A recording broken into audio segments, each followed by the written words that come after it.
Hello and welcome to 90 Production Films and Music. I am Dikshant and this is Inside a Movie.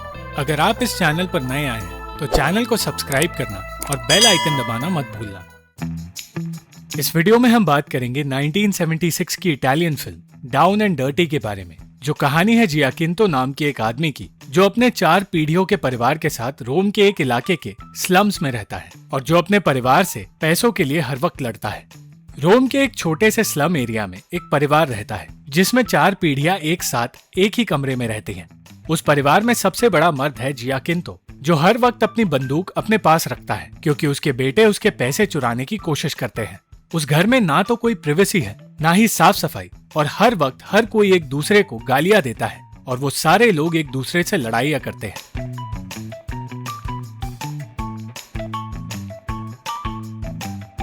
जिस इलाके में वो रहते हैं वो पूरा इलाका मवालियों से भरा हुआ है और लोग गंदगी में अपनी जिंदगी जीते हैं। जियाकिंतो को इंश्योरेंस कंपनी से अपनी आंख खोने पर बहुत सारे पैसे मिले हैं, पर वो उन पैसों को अपने परिवार के साथ बांटता नहीं और अगर बच्चे भी उससे पैसे मांगे तो उन्हें कुछ नहीं मिलता। जियाकिंतो के घर के लोग अलग अलग काम करके पैसे कमाते हैं, चाहे वो काम अच्छे हो या बुरे। उस गांव में रहने वाली लड़की टोमासीना मॉडलिंग करके पैसे कमाती है, पर वो अडल्ट मैगजीन्स के लिए मॉडलिंग करती है। जियाकिंतो की पोती मारिया नौकरानी का काम करके पैसे कमाती है और जब उसने टोमासीना से कहा कि उसका काम मॉडलिंग से बेहतर है क्योंकि उसे कभी बिना कपड़ों के रहने के लिए नहीं कहा जाता है, तो टोमासीना ने कहा कि उसका काम नौकरानी के काम से बेहतर है। पर मारिया अब इस बात को समझ नहीं पाएगी। जियाकिंतो लालची तो है ही, पर साथ ही वो दूसरी औरतों को छेड़ता भी है और उसे ऐसा करने में कोई शर्म भी महसूस नहीं होती। उससे उसके परिवार का हर एक सदस्य नफरत करता है, चाहे वो उस घर के बच्चे हो या जियाकिंतो की माँ ही क्यों ना हो। वो अपनी बीवी को भी पीटता रहता है और उसे चोट पहुंचाकर उसे कोई फर्क भी नहीं पड़ता। एक दिन उसका बेटा उससे काम के सिलसिले में कुछ पैसे मांगने आया और कहने लगा कि वो अकेला उस घर में उनसे प्यार करता है और बाकी के सारे लोग सिर्फ उसके पैसे चुराना चाहते हैं। जब जियाकिंतो ने कहा कि बेहतर होगा कि वो भी उससे प्यार ना करे, तो उसका बेटा अपना आपा खो बैठा और उन दोनों के बीच लड़ाई हो गई। जियाकिंतो हर रोज मौका मिलते ही अपने पैसों को छुपाने की जगह बदलता है और अपनी माँ की नजरों से पैसे छुपाने के लिए वो हर रोज उनका सर कपड़े से ढक देता है। पर आज तक उसकी माँ को पता नहीं चला कि ये हरकत जियाकिंतो करता है। उसका दूसरा बेटा चोरी का सामान बेचने का काम करता है, पर आज तक उसने सही कीमत लेना नहीं सीखा और घाटे का सौदा करके वो वापस घर आता है। उसका सबसे छोटा बेटा नांदो प्रोस्टिट्यूशन का काम करता है और ऐसे काम से उसकी बेइज्जती भी होती है। जियाकिंतो भी उसका मजाक उड़ाता है, पर उसे इस बात से कोई फर्क नहीं पड़ता। एक लखपति होने के बावजूद जियाकिंतो अपने परिवार से ये सारे काम करवा रहा था और उन्हें पैसे नहीं दे रहा था। वो अपना हर दिन शराब के नशे में गुजारता है और ये बात उसकी बेटी को बिल्कुल अच्छी नहीं लगती। इसीलिए वो अपने पिता को जेल भेजने की चाह रखने लगी है। कहीं ना कहीं जियाकिंतो ये जानता था कि अगर उसके परिवार को पैसे मिल गए तो वो सब वैसी जिंदगी जिएंगे जैसी जिंदगी की उन्हें उम्मीद है और उसके सारे पैसे खर्च कर देंगे। उसे इन्हीं बातों के बारे में सपने भी आते हैं और इसीलिए पैसे सुरक्षित रखने के लिए वो सारी रात जागता रहता है। पर फिर एक रात उसे पता चला कि उसके पैसे गायब हो चुके हैं। वो अपने परिवार के हर सदस्य से पूछने लगा और पागलों की तरह अपने पैसे ढूंढने लगा।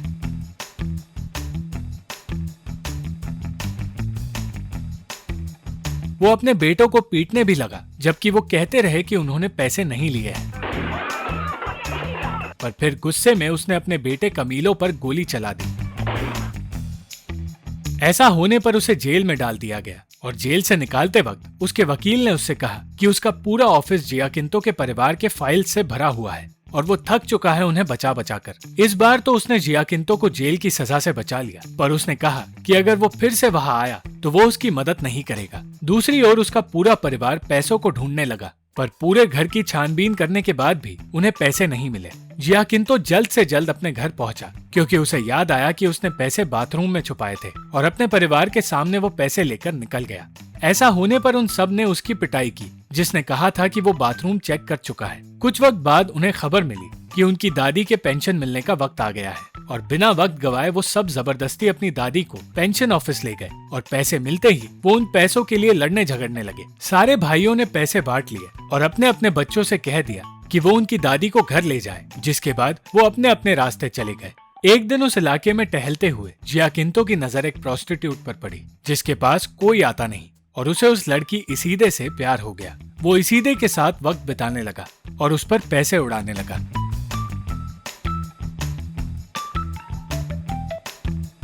उसने इसीदे को बताया कि उसके घर में उसकी कोई इज्जत नहीं करता और वो पूरी तरह अकेला है, इसलिए अब उसकी जिंदगी में सिर्फ इसीदे अहमियत रखती है। वो उस रात इसीदे को अपने घर ले गया और अपनी पत्नी से उसे मिलाकर उसने कहा कि आज से वो उसके साथ रहेगी। ये सुनकर उसकी पत्नी को बहुत गुस्सा आया, पर जियाकिंतो ने उसकी बात नहीं सुनी और इसीदे उसी घर में रहने लगी। एक तरफ जहाँ जियाकिंतो इसीदे पर पैसे उड़ाने की बातें करने लगा और अपने घर वालों को नौकर कहकर बुलाने लगा, तो दूसरी तरफ दुखी होकर उसकी पत्नी जादू टोने की मदद से उसे तकलीफ देने की कोशिश करने लगी। जैसे ही जियाकिंतो इसीदे को लेकर बाहर गया, उसकी पत्नी ने अपने पूरे परिवार को अपने पास बुलाया और जियाकिंतो से बदला लेने की बात करने लगी। वो सारे ही लोग जियाकिंतो से नफरत करते थे, इसलिए उन सब ने मिलकर उसे मारने का प्लान बनाया और इस प्लान में जियाकिंतो की माँ भी शामिल हो गई। एक एक करके हर सदस्य ने उसे मारने के फैसले में हामी भर दी और अब वो अपने प्लान को अंजाम देने की तैयारी करने लगे। जियाकिंतो अपने परिवार को लेकर चर्च गया क्योंकि उसकी बेटी अपने बच्चे का बैप्टिज्म करवाना चाहती थी। चर्च में भी उसका परिवार अपनी हरकतों से बाज नहीं आया और एक तरफ जहाँ एक बच्चा होली वाटर में अपनी कागज की नाव चला रहा था, तो दूसरी तरफ कमीलो चर्च से पैसे चुरा रहा था। जियाकिंतो को मारने का वक्त आ चुका था और उसकी पत्नी ने अपने परिवार से कहा कि चर्च से निकलने के बाद इस काम को अंजाम दिया जाएगा। चर्च से निकलकर वो लोग लंच करने गए और जियाकिंतो के खाने में जहर मिला दिया गया। वो सब उसके जहर खाने का इंतजार करते रहे, पर कुछ ना कुछ उसे खाना खाने से रोकने लगा।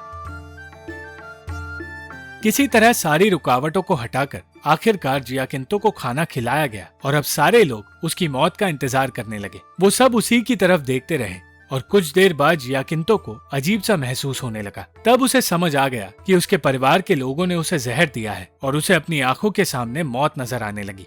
वो अपने आप को संभालने की कोशिश करने लगा और उसने कहा कि वो पुलिस को बता देगा कि उसके परिवार ने उसे जहर देकर मारने की कोशिश की है। एक तरफ जहाँ इसीदे उसकी पत्नी से लड़ने लगी, तो दूसरी तरफ जियाकिंतो साइकिल लेकर पुलिस के पास जाने लगा, पर बीच रास्ते में ही वो गिर गया। उसने जहर वाला खाना खा तो लिया था, पर उल्टियाँ करके उसने खाना पेट से बाहर निकाल दिया और वो जिंदा बच गया।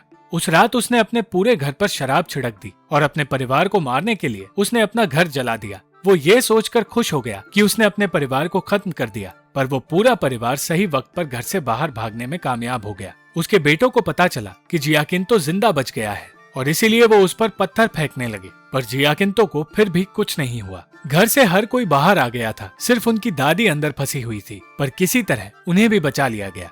जियाकिंतो के बेटे अब अपना जला हुआ घर फिर से बनाने की कोशिश कर रहे थे और उन सबको घर से बाहर निकालने के पागलपन में जियाकिंतो ने एक आदमी को अपना घर बेच दिया और पैसे लेकर वो इसीदे के साथ रहने लगा। कुछ वक्त बाद वो आदमी अपने पूरे परिवार को लेकर जियाकिंतो के घर पर गया और उसके परिवार से कहने लगा कि वो घर अब उसका हो चुका है। जब ये सारी बातें उसके परिवार को पता चली और वो नए लोग बाहर रहने आए, तो उन सब के बीच हाथापाई हो गई। अंत में मिले हुए पैसों से गाड़ी खरीदकर जियाकिंतो ने वो गाड़ी उसी घर में भिड़ा दी जिसके लिए वो सारे लोग लड़ रहे थे। वो सब उस घर को बचाने की कोशिश करने लगे और किसी तरह उन लोगों ने उस घर को गिरने से रोक लिया और वो सारे लोग उस टूटे फूटे घर में अपने परिवार के साथ रहने लगे। वो घर अब और भी छोटा नजर आने लगा क्योंकि उस नए परिवार के साथ साथ जियाकिंतो इसीदे और अपने परिवार के साथ रहने लगा और जियाकिंतो अब भी अपने पैसों को अपने हाथ के प्लास्टर में छुपा कर रखने लगा। वो फिर से हर सदस्य को घर से बाहर फेंकने की बातें करता रहा, पर वो परिवार खत्म नहीं होने वाला था, बल्कि उस परिवार में और सदस्य आने वाले थे क्योंकि मारिया, जो उस परिवार में इकलौती समझदार थी, जल्द ही एक बच्चे को जन्म देने वाली है। Thank you for watching the video. अगर आपको ये वीडियो पसंद आई तो लाइक, शेयर और कमेंट जरूर करना और चैनल को सब्सक्राइब करना मत भूलना।